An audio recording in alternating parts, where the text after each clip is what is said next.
Question number 37.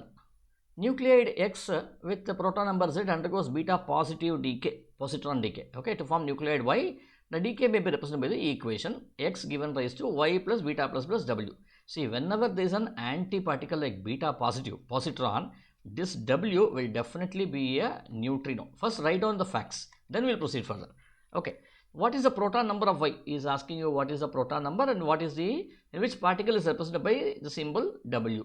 So we have already identified this is a neutrino. Okay. If this was electron, this would have been anti-neutrino. So since it's positron, this should be neutrino.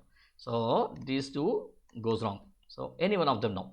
Now what does it say? Nuclide X with proton number.